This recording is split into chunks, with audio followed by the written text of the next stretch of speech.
썩은 나무로는 기둥을 세울 수 없는 법. 그대 곁에 있는 사람을 돌아보라. 그들은 너를 지탱하는 기둥인가, 아니면 너의 진액을 빨아먹는 덩굴인가. 내 인생이 곤궁하고 마음이 늘 시끄러운 이유는 명백하다.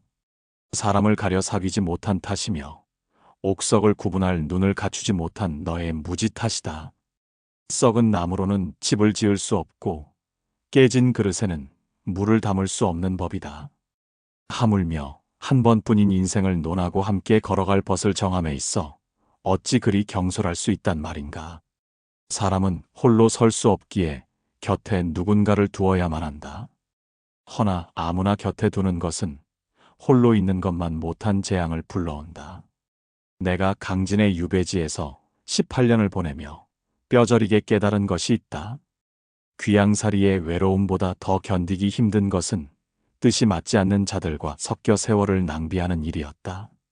척박한 땅에서도 나를 일으켜 세운 것은 책과 더불어 나를 믿고 따르던 소수의 진실한 제자들이었다.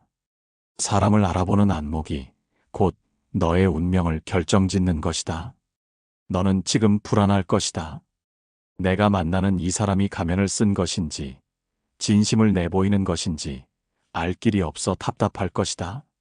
사람의 마음은 험준한 산보다 넘기 어렵고 깊은 물길보다 알기 어렵다. 그러나 걱정하지 마라.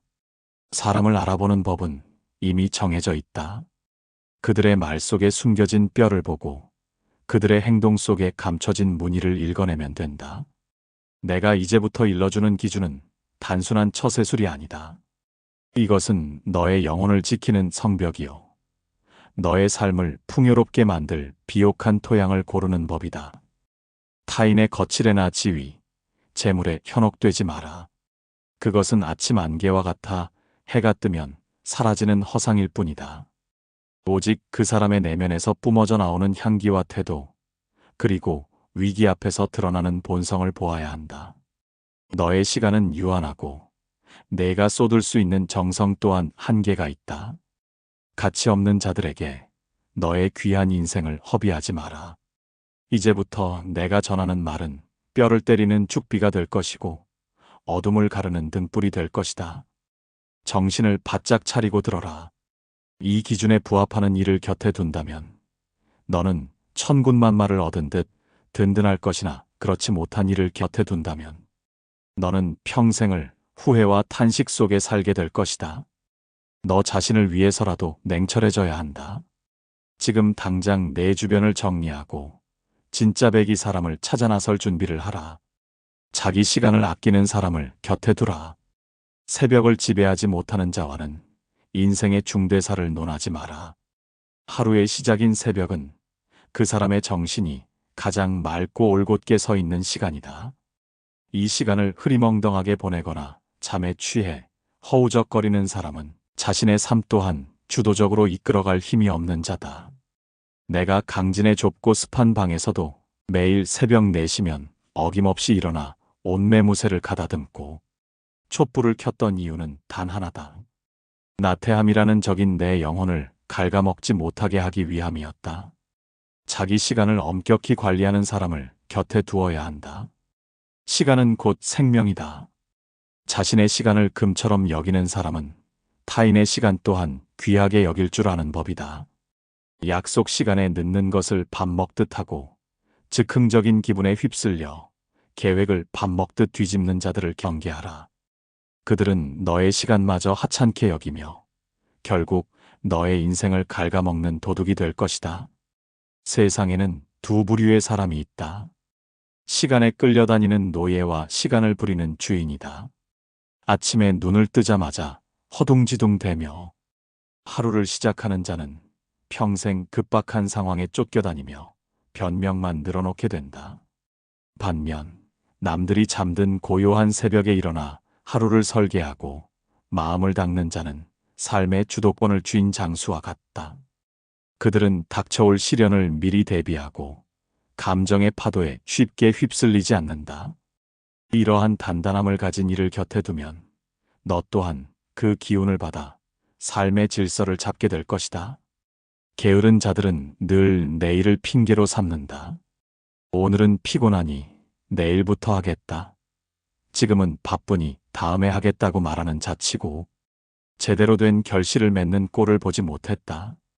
자기 자신과의 약속조차 지키지 못하는 자가 어찌 너와의 의리를 지킬 수 있겠는가. 자신의 욕망과 나태함을 통제할 줄 아는 힘, 그것이 곧 경이다. 몸과 마음을 삼가고 조심하여 흐트러짐이 없는 상태를 유지하는 사람만이 믿을 수 있는 벗이 될 자격이 있다. 구체적으로 살펴보라. 그가 정해진 루틴을 가지고 있는지를 보라. 매일 일정한 시간에 일어나고 정해진 시간에 독서를 하거나 운동을 하는지 관찰하라.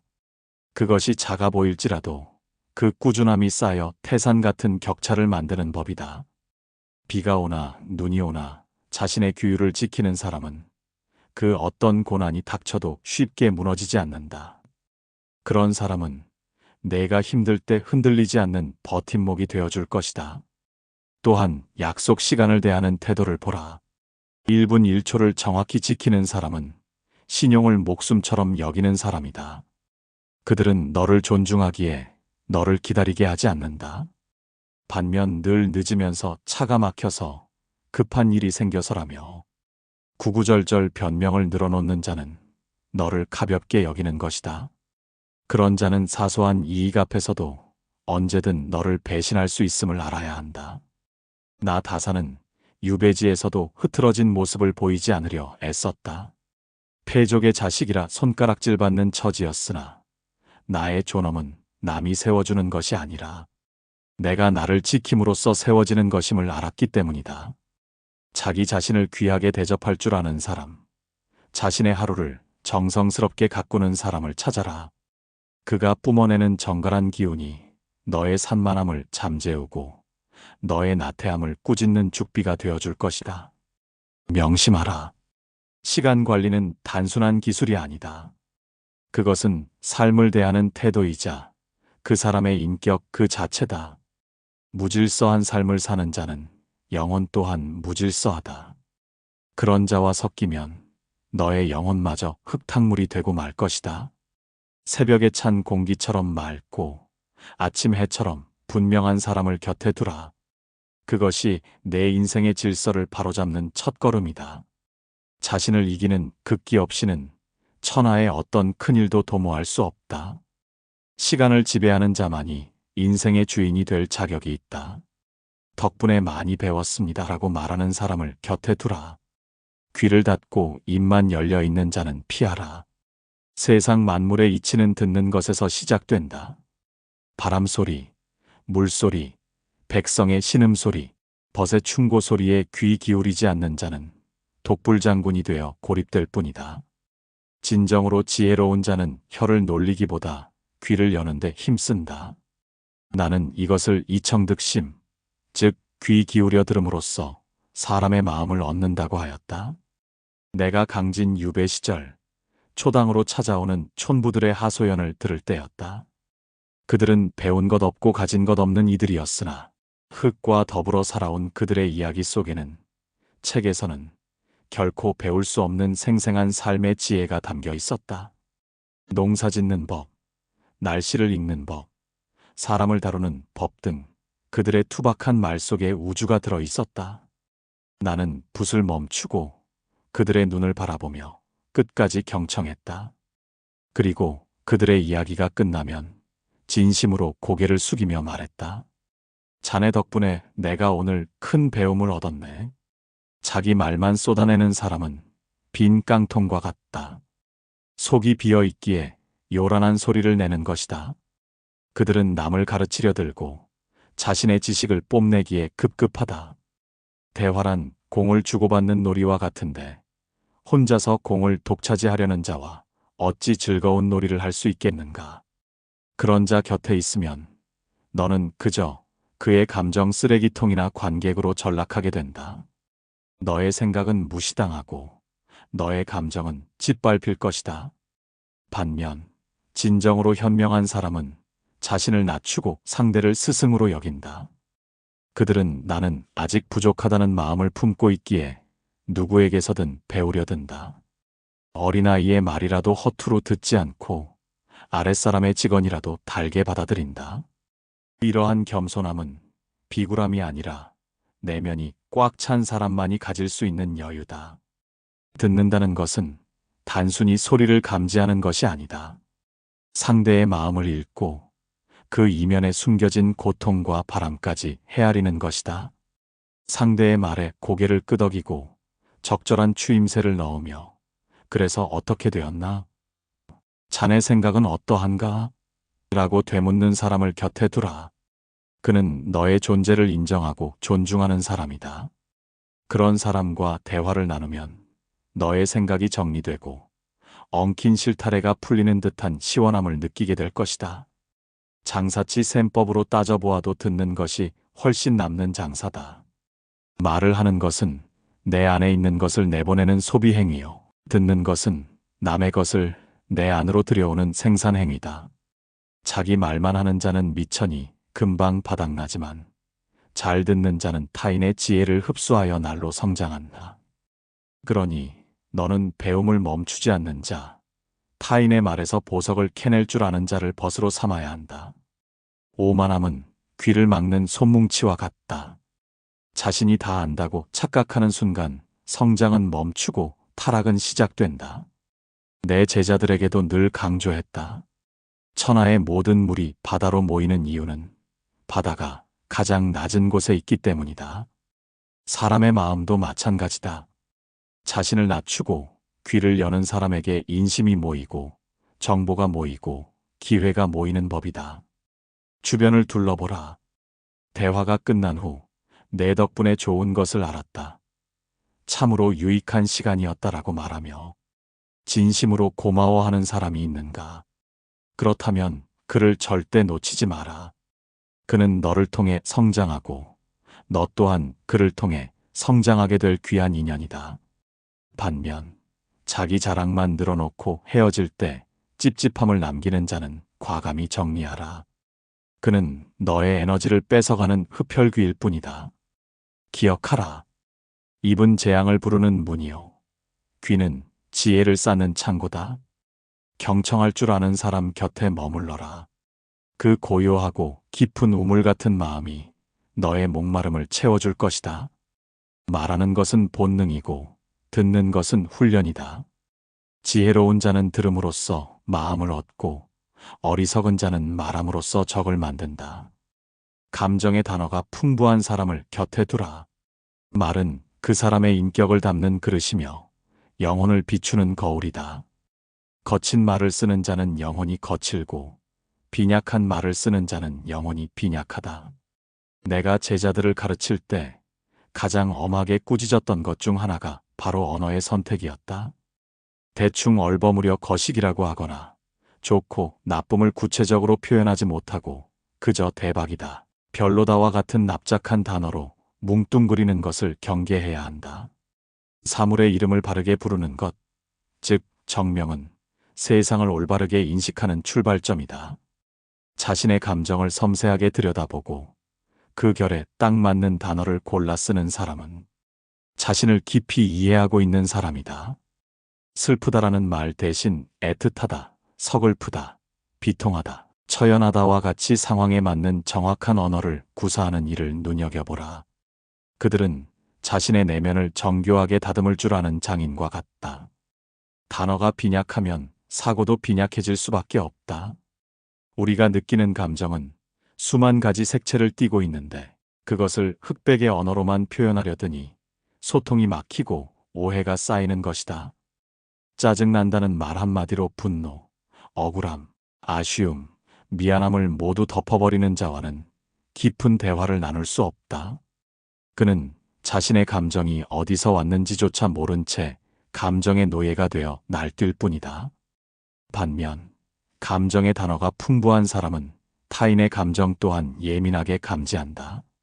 내가 힘들어할 때 그저 힘내라는 상투적인 말 대신 마음이 무너져 내리는 듯 하겠구나. 소금에 절인 배추처럼 풀이 죽어 보이니 내 마음이 아리다와 같이 너의 고통에 공명하는 언어를 건넨다. 이런 위로는 꽁꽁 언 마음을 녹이는 봄볕과 같다. 그들은 너의 미묘한 표정 변화, 숨소리 하나에서도 의미를 읽어내어 너를 배려한다. 이것이 바로 품격이다. 욕설과 비속어를 섞어 쓰지 않으면 대화가 안 되는 자들은 멀리하라. 그들의 입에서 나오는 오물은 결국 내 귀를 더럽히고 내 마음밭을 황폐하게 만든다. 말이란 습관이어서 한번 거칠어지면 다시 곱게 다듬기가 몹시 어렵다. 험한 말을 쓰는 자 곁에 있으면 너 또한 부지불식간에 그 말투를 닮아가게 된다. 그것은 너의 품위를 떨어뜨리는 지름길이다. 나는 유배지에서 아들들에게 보낸 편지에서도 늘 강조했다. 문자를 씀에 있어 격조를 잃지 마라. 비록 몸은 시골 구석에 처박혀 있을지언정 정신만은 고귀함을 잃지 않기 위해 언어를 갈고 닦으라 했다. 정확하고 아름다운 말을 쓰는 사람은 그 자체로 향기가 난다. 그 향기는 주변 사람들을 기분 좋게 만들고 곁에 머물고 싶게 만든다. 지금 내 곁의 사람들을 떠올려 보라. 그들의 언어는 어떠한가? 칼처럼 찌르는 언어인가? 아니면 이불처럼 감싸주는 언어인가? 혹은 안개처럼 흐릿한 언어인가? 수정처럼 맑고 명확한 언어인가? 자신의 감정을 솔직하되 정제된 언어로 표현할 줄 아는 사람, 사물의 본질을 꿰뚫는 통찰력 있는 단어를 쓰는 사람을 곁에 두라. 언어가 풍성한 사람과 함께하면 내 세상의 해상도 또한 높아진다. 보이지 않던 것이 보이고 느껴지지 않던 것이 느껴지게 된다. 삶의 맛과 멋을 아는 풍류는 바로 이 언어의 감수성에서 비롯된다. 무미건조한 삶을 살고 싶지 않다면 시인의 감성을 가진 이를 벗으로 삼아라. 그가 너의 메마른 감정에 물을 데워줄 것이다. 언어는 존재의 집이다. 빈약한 언어는 빈약한 삶을 만들고 풍요로운 언어는 풍요로운 삶을 만든다. 정확한 단어를 쓰는 것이야말로 자신을 사랑하는 첫걸음이다. 공치사 없이 베푸는 사람을 곁에 두라. 군자는 그릇처럼 한 가지 용도로만 쓰이는 존재가 되어서는 안 된다. 이를 군자불기라 한다. 그러나 세상에는 사람을 도구가 아닌 목적으로 대하는 이가 드물고 베풀물 거래로 여기는 장사치가 넘쳐난다. 밥 한 끼를 사고는 10번을 생색내는 자, 작은 호의를 베풀고는 그 대가로 너의 영혼을 요구하는 자를 경계하라. 그것은 베풀미 아니라 빚을 지우는 행위일 뿐이다. 어느 날 마을의 부자가 나에게 밥상을 차려 올리고는 온 동네방네 떠들고 다닌 적이 있다. 내가 다산 선생을 먹여 살린다며 으스대는 꼴을 보며 나는 쓴웃음을 지을 수밖에 없었다. 진정한 대인은 오른손이 한 일을 왼손이 모르게 하는 법이다. 밥을 사고 생색을 내는 것은 밥값을 빌려준 것과 다를 바가 없다. 그런 자는 너에게 베푼 것의 10배, 20배를 이자로 쳐서 받아내려 할 것이다. 너의 시간, 너의 감정, 너의 인맥을 이용하려 들 것이다. 반면 곁에 두어야 할 사람은 공치사 없이 베푸는 사람이다. 그들은 베푸는 행위 자체에서 기쁨을 느끼기에 보답을 바라지 않는다. 오히려 대접한 후에 귀한 시간을 내주어 내가 더 고맙다, 맛있게 먹어주니 내 마음이 더 부르다고 말하며 고개를 숙인다. 이것이 바로 격조다. 자신이 베푼 것을 잊어버리는 능력이야말로 그 사람의 그릇 크기를 가늠하는 척도다. 대가 없는 호의를 받을 줄도 알아야 하고 줄 줄도 알아야 한다. 계산적인 관계는 모래성 같아서 이해 득실이 사라지면 순식간에 무너져 내린다. 허나 마음으로 맺어진 관계는 바위와 같아 세월이 흐를수록 단단해진다. 너에게 무언가를 주고 나서 은근히 눈치를 살피거나 내가 그때 해줬잖아라며 과거의 호의를 볼모로 잡는 자와는 당장 연을 끊어라. 그는 너를 친구가 아니라 투자처로 보고 있는 것이다. 진정한 불기의 사람은 형식이 아니라 본질을 본다. 그들은 네가 잘 나갈 때보다 내가 힘들고 초라할 때 조용히 곁을 지킨다. 내가 패족이 되어 유배지로 쫓겨났을 때 권세에 빌붙던 자들은 썰물처럼 빠져나갔다. 그러나 묵묵히 차를 다려오고 종이를 구해주던 이들은 아무런 대가를 바라지 않던 순박한 이들이었다. 그들이야말로 나의 진짜 스승이자 벗이었다. 베풀매도 품격이 있다. 받는 사람의 자존심을 상하게 하지 않으면서 돕는 것이 진짜 도움이다. 굶주린 이에게 밥을 던져주듯 주는 것은 모욕이다. 정갈하게 차려 함께 들자고 권하는 마음. 상대가 부담 갖지 않도록 배려하는 세심함을 가진 사람을 찾아라. 그런 사람은 너의 영혼을 살찌우고 세상을 따뜻한 시선으로 바라보게 만든다. 내가 만약 누군가에게 베풀었다면 그 즉시 머릿속에서 지워라. 기억하고 있으면 서운함이 싹 트고 대가를 바라게 되는 법이다. 마찬가지로 베푼 것을 기억하지 않는 사람을 곁에 두라. 그 맑고 깨끗한 마음씨가 너의 삶을 담백하게 만들어줄 것이다.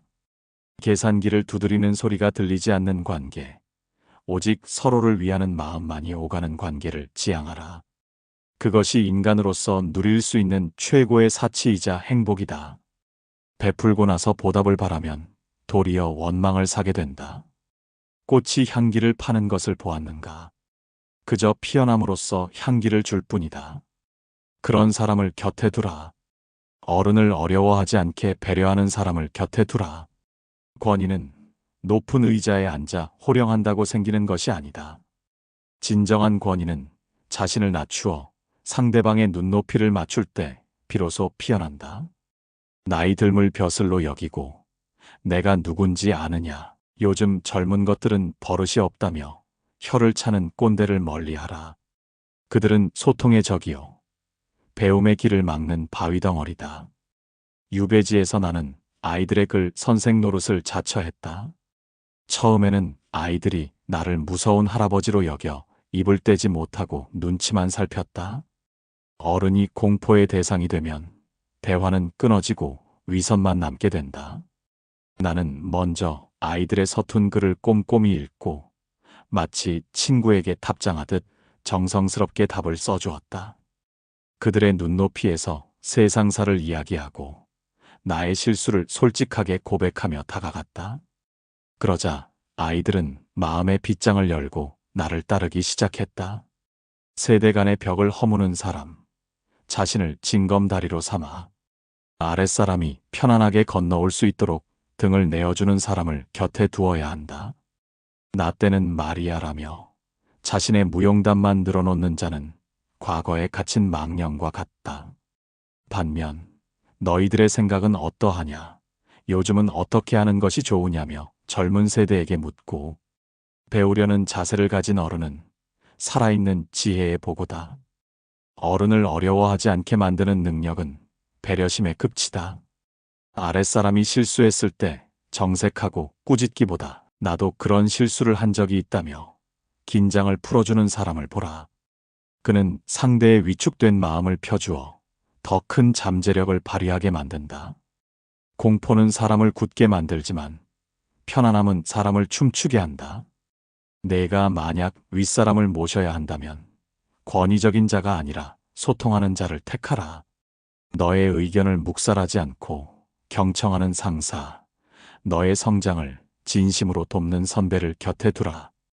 또한 내가 아랫사람을 대할 때는 스스로를 돌아보라. 나는 그들에게 넘기 힘든 벽인가 아니면 딛고 일어설 수 있는 징검다리인가. 진정한 어른은 자신의 그림자를 지운다. 아랫사람이 자신의 그늘에 가려지지 않고 햇볕을 받아 무럭무럭 자라도록 돕는다. 아이들의 엉뚱한 질문에도 진지하게 답해주고 젊은이의 치기, 어린 도전에도 박수를 보내줄 줄 아는 넉넉한 품을 가진 사람과 함께하라. 이런 사람은 세상의 변화를 두려워하지 않는다. 새로운 문물을 받아들이는 데 유연하며 고집불통이 되지 않으려 끊임없이 자신을 갱신한다. 그 유연함이 너에게도 전염되어 너 또한 꽉 막힌 사람이 되지 않도록 경계하게 될 것이다. 소통은 물과 같아서 흘러야 썩지 않는다. 위에서 아래로, 아래에서 위로 막힘없이 흐르게 하는 사람이야말로 시대를 초월한 현자다. 권위를 내려놓을 때 사람은 비로소 사람이 된다. 계급장 떼고 인간 대 인간으로 만날 수 있는 사람, 나이를 잊고 친구처럼 지낼 수 있는 어른을 곁에 두라. 그가 너의 인생에 깊은 연륜과 지혜를 선물할 것이다. 높은 곳에 있는 자가 스스로 내려오지 않으면 아래 있는 자는 결코 올라가지 않는다. 먼저 손을 내미는 자가 진정한 어른이다. 아이의 무늬를 인정하는 부모를 곁에 두라. 사람은 저마다 타고난 무늬가 있다. 소나무는 소나무의 결이 있고 대나무는 대나무의 결이 있다. 이를 무시하고 소나무를 깎아 대나무를 만들려 하면 나무는 비명을 지르고 결국 부러지고 만다. 자식을 혹은 타인을 자신의 소유물이나 아바타로 여기는 사람을 경계하라. 그들은 사랑이라는 이름으로 폭력을 휘두르는 자들이다. 어떤 제자가 자식을 엄하게 다스려 자신의 뜻대로 키우겠다며 매를 드는 것을 보고 내가 호통을 친 적이 있다. 겨울에 얇은 비단옷을 입겠다는 아이에게도 제 나름의 뜻이 있는 법이다. 추위를 겪어봐야 옷의 소중함을 알지 않겠느냐? 자식을 독립된 인격체로 존중하지 않고 자신의 못다 이룬 꿈을 대신 이뤄줄 도구로 여기는 부모는 자식의 영혼을 파괴한다. 그런 사람과 가까이 지내면 너 또한 통제받고 조종당할 위험이 크다. 천명을 아는 사람은 타인의 개성을 있는 그대로 인정한다. 너는 왜 나처럼 생각하지 않느냐고 다그치는 대신 너의 생각은 그렇구나, 참으로 기발하구나라며 감탄할 줄 안다. 꽃밭에 장미만 가득하다면 얼마나 지루하겠는가. 국화도 있고 채송화도 있고 이름 모를 들풀도 있어야 아름다운 법이다. 타인의 다름을 틀림으로 규정하지 않는 사람을 곁에 두어야 한다. 특히 자식이나 아랫사람에게 내가 꽃보다 예쁘다, 너는 너 자체로 충분하다고 말해주는 사람을 보라. 그들은 존재의 가치를 긍정하는 힘을 가졌다. 이런 사람 곁에 있으면 너는 가면을 쓸 필요가 없다. 너의 본 모습 그대로 숨 쉴 수 있고 너만의 색깔을 마음껏 드러낼 수 있다. 자신의 뜻대로 되지 않는다고 분노하는 사람은 미성숙한 자다. 세상 만물은 제 스스로 그러한 이치, 즉 자연을 따른다. 물이 위에서 아래로 흐르듯 사람의 마음도 결을 따라 흘러야 한다. 억지로 물길을 돌리려 하면 둑이 터지는 재앙을 맞는다. 상대를 바꾸려 들지 말고 상대가 피어날 수 있도록 햇살이 되어주고 비가 되어주는 사람을 찾아라. 부모가 자식의 무늬를 인정할 때 자식은 비로소 자기 삶의 주인이 된다. 친구 사이, 부부 사이도 마찬가지다. 서로의 영역을 침범하지 않고 존중해 줄 때 관계는 건강하게 유지된다. 나를 위해 변해달라고 요구하는 사랑은 가짜다. 진짜 사랑은 내 모습 그대로를 사랑한다고 말하는 것이다. 나 다사는 자식들에게 학문을 강요하기보다 그들이 무엇을 좋아하고 무엇에 재능이 있는지를 살피려 애썼다. 닭을 기르는 것을 좋아하면 닭의 생태를 기록하게 하여 그 분야의 일가를 이루도록 격려했다. 하찮은 재주란 없다. 다만 발견되지 않은 재능이 있을 뿐이다. 누군가의 잠재력을 떡잎부터 알아보고 물을 주는 사람, 남들이 비웃는 꿈이라도 진지하게 들어주고 응원해주는 사람을 곁에 두라. 그는 너의 숨겨진 날개를 찾아내어 푸른 하늘로 날아오르게 해줄 귀인이다. 오리는 오리의 다리가 있고 학은 학의 다리가 있다. 오리 다리가 짧다고 늘리지 말고 학 다리가 길다고 자르지 마라. 각자의 본성대로 살게 하는 것이 곧 하늘의 뜻이다. 언제나 내 편이다라고 말하는 사람을 곁에 두라. 세상 모든 사람이 너에게 돌을 던질 때 단 한 사람이라도 너를 막아서며 이 사람에게는 그럴 만한 사정이 있었을 것이다라고 말해준다면 너는 다시 일어설 수 있다. 옳고 그름을 따지기 전에, 시시비비를 가리기 전에 먼저 상처받은 마음을 안아주는 사람. 이런 무조건적인 내 편이 있는가는 인생의 승패를 가르는 중요한 문제다. 강진 유배 시절 누구에게도 환영받지 못하는 죄인의 신분인 나에게 찾아오는 이는 드물었다. 세상 인심은 춥고 매서웠다. 허나 간혹 늦은 밤 찾아와 아무 말 없이 따뜻한 밥상을 차려주거나 젖은 신발을 말려주던 이들이 있었다. 그들은 내가 무슨 죄를 지었는지 묻지 않았다. 그저 얼마나 고단하십니까? 오죽했으면 그랬겠습니까? 라며 나의 처지를 헤아려 주었다. 그 따뜻한 위로가 나를 살게 했다. 역지사지란 단순히 입장을 바꿔 생각하는 것을 넘어 상대의 고통 속으로 들어가는 것이다. 너의 실수를 두고 내가 그럴 줄 알았다. 조심하지 그랬냐며 비판부터 하는 재판관 같은 사람은 멀리하라. 지금 너에게 필요한 것은 차가운 판결문이 아니라 따뜻한 담요다. 나라도 그런 상황이었다면 어쩔 수 없었을 것이다. 많이 놀랐겠구나라며 너의 감정에 먼저 공명해주는 사람을 곁에 두어야 한다. 물론 맹목적인 두둔이 능사는 아니다. 그러나 사람은 감정의 동물이다. 감정이 먼저 위로받고 해소되지 않으면 아무리 옳은 이성적인 조언도 귀에 들어오지 않는 법이다. 먼저 마음을 얻은 후에 이치를 논해도 늦지 않다. 상대의 아픔을 자신의 아픔처럼 느끼는 공감 능력이 뛰어난 사람은 영혼의 격이 높은 사람이다. 너를 믿어주는 단 한 사람이 있다면 너는 벼랑 끝에서도 떨어지지 않는다. 그 믿음은 너 스스로를 믿게 만드는 힘이 된다. 내가 잘 나갈 때 박수 쳐주는 사람은 많지만 내가 바닥으로 떨어졌을 때 손 내미는 사람은 극히 드물다. 그 소수의 사람을 귀하게 여겨라. 그들이야말로 너의 인생에 없어서는 안 될 보석이다. 타인의 허물을 들추어내어 자신의 우월함을 증명하려는 자들을 경계하라. 그들은 남의 불행을 자신의 안주로 삼는 비열한 자들이다. 반면 타인의 실수를 덮어주고 부끄러움을 감싸주는 사람은 넓은 품을 가진 거목과 같다. 그 그늘 아래서 너는 편안히 쉴 수 있다. 내가 제자들에게 늘 일렀다.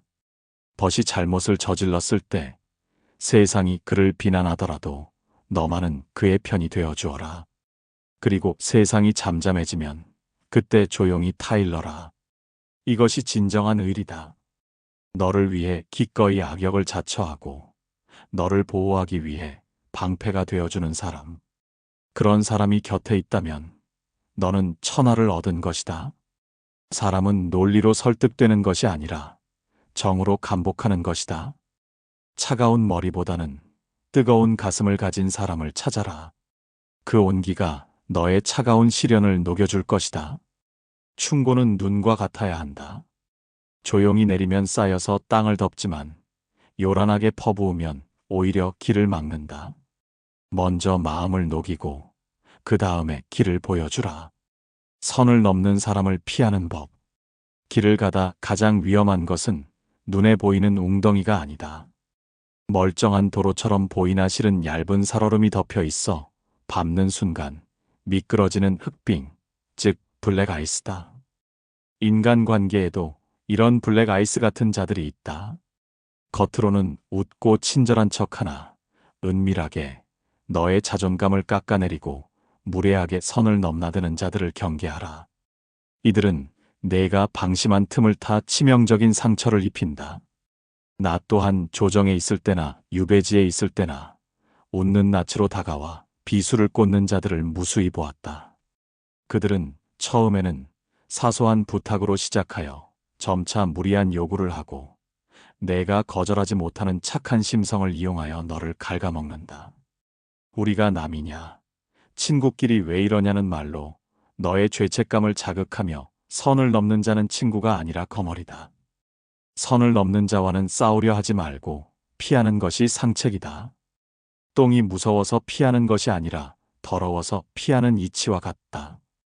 그들과 섞여 진흙탕 싸움을 벌이면 너의 옷만 더러워질 뿐이다. 무례한 사람에게 예의를 갖추려 노력하지 마라. 그들은 너의 배려를 권리로 착각하고 더 기고만장해질 것이다. 단호하게 거절하고 냉정하게 거리를 두어라. 이것은 비겁한 것이 아니라 너 자신을 지키는 가장 지혜로운 방패다. 자신의 감정을 통제하지 못하고 남에게 쏟아붓는 자, 남의 사생활을 캐묻고 소문을 퍼뜨리는 자, 약자에게 강하고 강자에게 약한 비굴한 자, 이들이 바로 인간관계의 흑빙이다. 이들을 곁에 두면 너는 살얼음판을 걷듯 늘 불안에 떨게 된다. 너의 평온한 일상을 지키고 싶다면 이들과의 인연을 과감히 정리해야 한다. 썩은 살은 도려내야 새 살이 돋는 법이다. 선을 잘 지키는 사람을 곁에 두어라. 친할수록 예의를 갖추고 가까울수록 조심하는 사람이 진국이다. 그들은 너의 영역을 침범하지 않으며 너의 고유한 세계를 존중한다. 이 정도는 괜찮겠지라고 섣불리 판단하지 않고 항상 이래도 되겠는가라고 묻는 신중함을 가진 사람. 이런 사람과는 평생을 가도 탈이 없다. 담장이 튼튼해야 이웃 사이가 좋다는 옛말은 결코 틀린 말이 아니다. 관계에 맺고 끊음이 분명해야 한다. 오는 사람 막지 말고 가는 사람 잡지 말라 하였으나 해로운 사람은 막아야 하고 귀한 사람은 잡아야 한다. 너의 직관을 믿어라. 만났을 때 기분이 찝찝하고 에너지가 빠지는 느낌이 든다면 그것은 위험 신호다. 그 신호를 무시하지 마라. 너의 영혼이 보내는 경고다. 무례함에 대처하는 최고의 복수는 무관심이다. 그들의 도발에 반응하지 않고 너의 길을 묵묵히 가는 의연함을 보여주어라. 내가 반응하지 않으면 그들은 재미를 잃고 제풀에 지쳐 떨어져 나갈 것이다. 고요한 호수는 돌을 던져도 잠시 파문이 일 뿐 금세 평온을 되찾는다. 너의 마음을 그런 호수처럼 깊고 고요하게 가꾸어라. 군자의 사귐은 물처럼 담백하고 소인의 사귐은 단술처럼 달콤하다. 달콤한 것은 쉬이 상하고 질리지만 담백한 물은 생명을 살리고 오래간다. 내일에 내가 해낼 것이다라며 자신을 믿는 사람을 곁에 두라. 천하를 다스리기 전에 먼저 해야 할 일은 자신의 몸과 마음을 닦는 수신이다. 그러나 수신은 단순히 도덕적인 수양만을 뜻하지 않는다. 그것은 자기 자신에 대한 흔들리지 않는 믿음을 쌓는 과정이다. 세상 풍파에 휩쓸려나는 안 된다. 이번 생은 틀렸다며 스스로를 비하하는 패배주의에 젖은 자를 멀리하라. 그들의 부정적인 기운은 전염병보다 무섭게 너의 희망을 갉아먹는다. 과거 시험에 낙방하여 술로 세월을 보내는 청년에게 내가 해준 말이 있다. 자네가 불안한 것은 실력이 없어서가 아니라 자기를 믿지 못하기 때문이다. 그 자리에 오를 실력은 이미 자네 안에 씨앗으로 잠들어 있다. 다만 아직 싹을 틔울 계절이 오지 않았을 뿐이다. 자신을 믿지 못하는 자는 100가지 재주를 가지고도 하나도 쓰지 못한다. 허나 자신을 믿는 자는 맨주먹으로도 성을 쌓는다. 자기 확신을 가진 사람을 곁에 두어야 한다. 그들은 근거 없는 낙관론자가 아니다. 그들은 매일의 성실함으로 자신의 믿음을 증명해내는 실천가들이다. 나는 반드시 해낼 것이다. 내일의 나는 오늘보다 나을 것이다 라고 말하며 묵묵히 땀 흘리는 사람을 보라. 그들의 눈빛은 살아있고 그들의 발걸음은 힘차다. 그런 사람 곁에 있으면 너 또한 덩달아 가슴이 뜨거워지고 용기가 솟구치게 된다. 남의 평가에 일희일비하지 마라. 남이 너를 알아주지 않아도 성내지 않는 것이 군자라 하였다. 진정한 고수는 타인의 인정보다 어제의 나보다 나아졌는가에 집중한다. 자신을 긍정하고 믿어주는 에너지를 가진 사람은 주변 사람들에게도 그 확신을 나눠준다. 내가 주저앉아 있을 때 너는 할 수 있다고 빈말을 하는 것이 아니라 내가 해보니 되더라. 너도 분명 할 수 있다며 자신의 경험을 나눠주는 사람이 진짜 스승이다. 불안은 안개와 같아서 해가 뜨면 사라진다. 행동이 바로 그 태양이다. 걱정할 시간에 책 한 줄을 더 읽고 한 걸음을 더 내딛는 사람을 벗으로 삼아라. 그들은 불안을 연료 삼아 앞으로 나아가는 법을 아는 자들이다. 머리로만 고민하고 입으로만 걱정하는 자들과 어울리면 너도 평생 제자리 걸음만 하게 된다. 나 다사는 유배지에서 수백 권의 책을 썼다. 벼슬길이 막히고 집안이 풍비박산 난 상황에서도 붓을 놓지 않았던 힘은 무엇인가? 그것은 나의 학문이 후세에 반드시 쓰일 것이다라는 나 자신에 대한 믿음이었다. 그 믿음이 18년의 고독을 견디게 했다. 너 또한 너만의 믿음의 성을 쌓아야 한다. 자신을 귀하게 여기는 자만이 남도 귀하게 여길 수 있다. 스스로를 하찮게 여기는 자는 매사에 불만이 많고 남을 깎아내리기에 바쁘다. 건강한 자존감을 가진 사람, 자신의 부족함을 인정하되 결코 포기하지 않는 끈기를 가진 사람, 그가 너의 인생을 성공으로 이끄는 길잡이가 될 것이다. 자신을 믿지 않는 자는 이미 패배한 자다. 하늘은 스스로 돕는 자를 돕는다. 내 안의 거인을 깨워라. 너는 네가 생각하는 것보다 훨씬 크고 강한 존재다. 50대부터가 진짜 시작이다라고 축복하는 사람을 곁에 두라. 인생은 60부터라는 말이 허투루 나온 말이 아니다. 공자는 50에 1000명을 알았다 하였고, 나는 50에 비로소 학문의 참맛을 알고 인생의 정수를 담은 책들을 써내려갔다. 늙음을 한탄하고 지나간 청춘을 그리워하며 신세 타령이나 하는 자를 멀리하라. 그들은 지는 해를 보며 눈물 흘리느라 떠오르는 달의 아름다움을 보지 못하는 어리석은 자들이다. 나이 들면 시드는 것이 아니라 익어가는 것이다. 풋과일의 떫은 맛이 사라지고 깊고 그윽한 단맛이 배어나오는 과정이다. 지금이 내 인생의 전성기다. 오늘이 가장 젊은 날이다라고 웃으며 말하는 사람을 곁에 두라. 그들은 시간의 흐름을 적으로 돌리지 않고 친구로 삼은 현자들이다. 50대 이후의 삶은 진최, 즉 진짜 최고를 향해 나아가는 시기다. 자식 키우느라, 돈 버느라 유보해 두었던 자신의 꿈을 펼칠 수 있는 황금기다. 이 귀한 시간에 이제 다 늙어서 뭘 하겠나라며 뒷방 늙은이 행세를 하는 자와 어울리면 너의 노년은 회색빛으로 물들 것이다. 반면 새로운 배움에 도전하고 낯선 곳으로 여행을 떠나며 세상에 기여할 방법을 찾는 사람과 함께하면 너의 노년은 총천연색으로 빛날 것이다. 나이 들매 품격을 아는 사람은 얼굴의 주름을 부끄러워하지 않는다. 그 주름 하나하나가 자신이 치열하게 살아온 훈장임을 알기 때문이다. 그들은 육체의 쇠락을 정신의 성숙으로 채운다. 눈은 침침해져도 통찰력은 날카로워지고 다리 힘은 약해져도 마음의 힘은 단단해진다.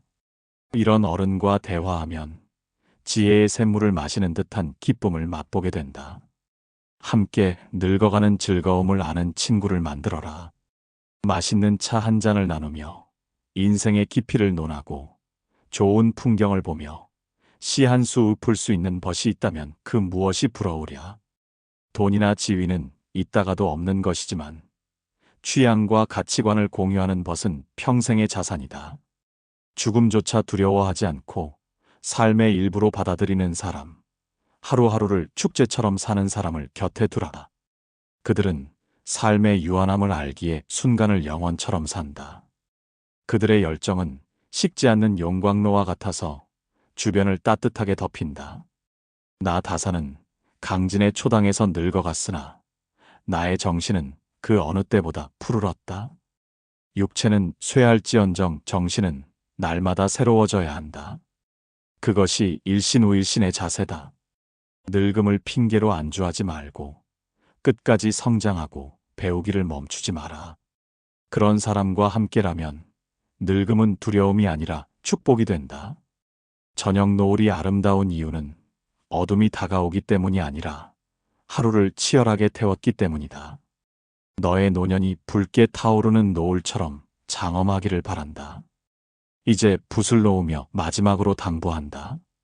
내가 일러준 사람의 유형을 마음에 새겨라.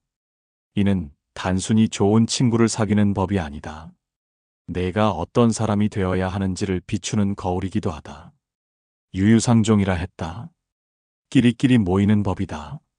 내가 먼저 향기로운 사람이 되어야 나비와 벌이 날아든다. 똥파리가 꼬인다고 불평하기 전에 내가 썩은 음식이 아닌지 돌아보아야 한다. 인생은 농사와 같다. 어떤 씨앗을 뿌리고 어떤 땅에 심느냐에 따라 거두는 것이 달라진다. 사람 농사가 제일이라 했다. 잘못된 인연은 흉작을 부르지만 좋은 인연은 풍요로운 수확을 가져다 준다. 너의 곁에 있는 사람들이 바로 너의 미래다. 그들의 평균이 곧 너의 삶의 수준이 된다. 두려워 말고 정리하라. 아닌 사람을 붙잡고 있는 것은 너 자신에 대한 학대다. 과감하게 가지치기를 해야 나무가 건강하게 자란다. 빈자리를 두려워하지 마라. 비워야 채워지는 법이다. 내가 말한 기준에 맞는 진실하고 단단한 사람들로 내 주변을 채워라.